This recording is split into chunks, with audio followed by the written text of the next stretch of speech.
আমাদের একজন পুলিশ সদস্য সাব ইন্সপেক্টর সিআইডির উনি একজন আসামিকে গ্রেপ্তার করতে গিয়েছিলেন। সে আসামি সাইবার সুরক্ষা অধ্যাদেশ 2025-এর একজন পলাতক আসামি, তার নাম রহিমউদ্দিন রাজু, বয়স 33। সে কানাইঘাট তার বাড়ি, কিন্তু সে বর্তমানে এই শহরে বসবাস করত। সে এই মামলার আসামি। তো এই বর্তমানে এই মামলা যে ভিকটিম, তার সাথে তার একটা ইলিসিট সম্পর্ক ছিল, আমরা পরবর্তীতে জানতে পেরেছি। তো গতকাল আমাদের এই অফিসার এবং ফোর্স যখন তাকে গ্রেপ্তার করতে যায় আপনাদের শহরের সাগর দিঘি পাড়া, তখন তাই সে হুন্ডার উপরে ছিল।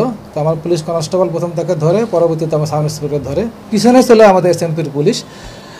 যেহেতু সে পালিয়ে যেতে পারে, এই জন্য পুলিশকে আমরা পোশাকধারী পুলিশকে আমরা একটু পিছনে রেখেছিলাম। কিন্তু ইন দ্য মিন টাইম ওই সন্ত্রাসীর হাতে তার পকেটে একটা চাকু ছিল, সেই চাকু দিয়ে আমার সাব ইন্সপেক্টরকে ঘাই মারে এবং সে আমার সাব ইন্সপেক্টর আবার একটু দূরে সরিয়ে দেয়।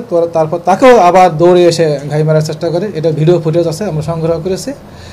এবং তাকে রাত্রে আমরা অভিযান চালিয়ে আধুনিক তথ্য প্রযুক্তি যে সিস্টেমগুলো আছে আমাদের পুলিশ হেডকোয়ার্টার, সিআইডি হেডকোয়ার্টার, তাদের তত্ত্বাবধানে এবং তাদের সহযোগিতা নিয়ে আমাদের সিলেট মেট্রো, এসএমপি এবং সিলেট মেট্রো এবং সিআইডি আমরা যৌথ অভিযান করে তাকে রাত 4টা বাজে তাকে গ্রেপ্তার করতে সক্ষম হই।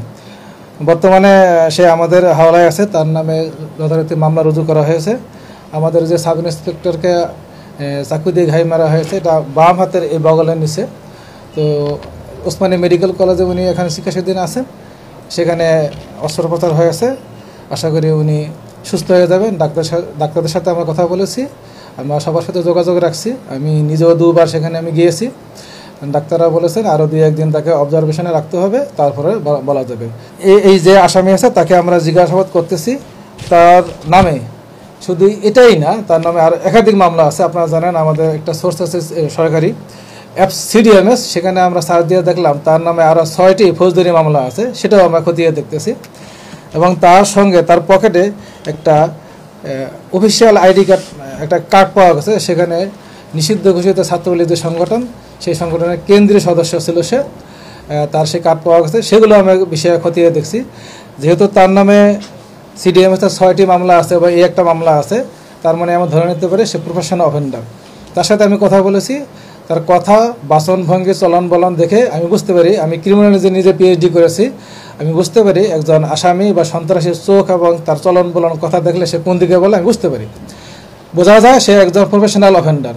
তাকে আমরা আইনের আওতায় নিয়ে আসছি এবং আমাদের হাওলায় আছে, জিজ্ঞাসাবাদ চলছে। এবং যে ছুরি দিয়ে উনি আমাদের সন্ত্রাসী আমাদের পুলিশ সদস্যকে, পুলিশ অফিসারকে আঘাত করেছে, তার ভাষ্যমতে সে একটু এগিয়ে ওখানে বড় একটা নালা আছে, আপনারা দেখবেন সাগরদুটি পাড়ের কাছে, সেই যে খাল আছে, খালের ভিতরে ফেলে দিয়েছে। সেটা উদ্ধারের জন্য আমরা আমাদের প্রচেষ্টা অব্যাহত রেখেছি।